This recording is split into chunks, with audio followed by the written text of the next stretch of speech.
श्रीभवान्यष्टकम् गतिस्त्वं त्वमेका भवानी गतिस्त्वं त्वमेका भवानी गतिस्त्वं त्वमेका भवानी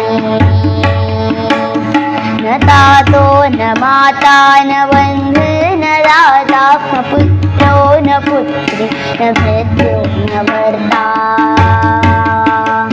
न जाया न विद्या न वृत्तिर्ममैव गतिस्त्वं त्वमेका भवानी गतिस्त्वं त्वमेका भवानी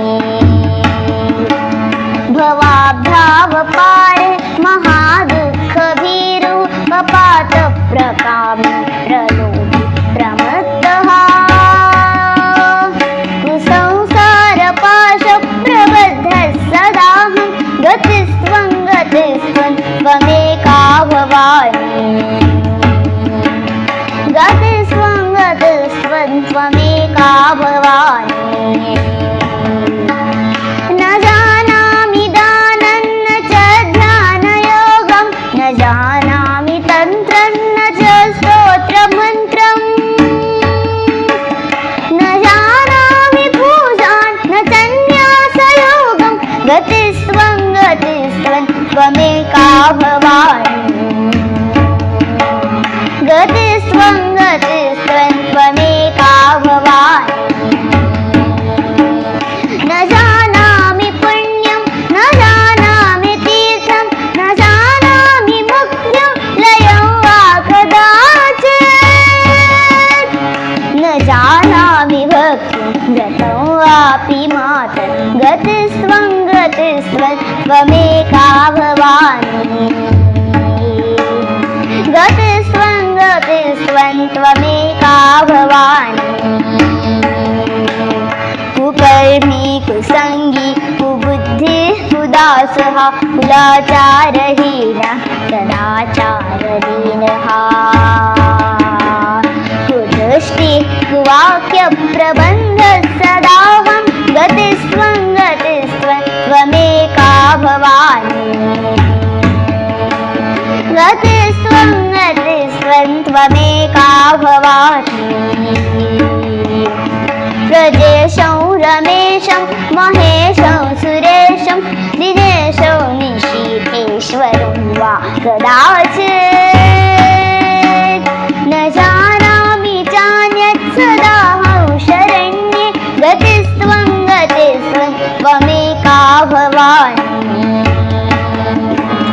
गतिस्त्वं त्वमेका भवानी विवादे विषादे प्रमादे प्रवासे जले चानले पर्वते शत्रुमध्ये अरण्ये शरण्ये सदा मां प्रपाहि गतिस्त्वं त्वमेका भवानी गतिस्त्वं त्वमेका भवानी अनाथो दरिद्रो जरारोगयुक्तो महाक्षीणदीनः सदा जाड्यभक्तः विपत्तौ प्रविष्टः प्रणष्टः सदा गतिस्त्वं त्वमेका भवानी गतिस्त्वं त्वमेका भवानी गतिस्त्वं त्वमेका भवानी इति श्रीमत्परमहंसपरिव्राजकाचार्यविरचितं श्रीमच्छङ्कराचार्यविरचितं श्रीभवान्यष्टकं सम्पूर्णम्।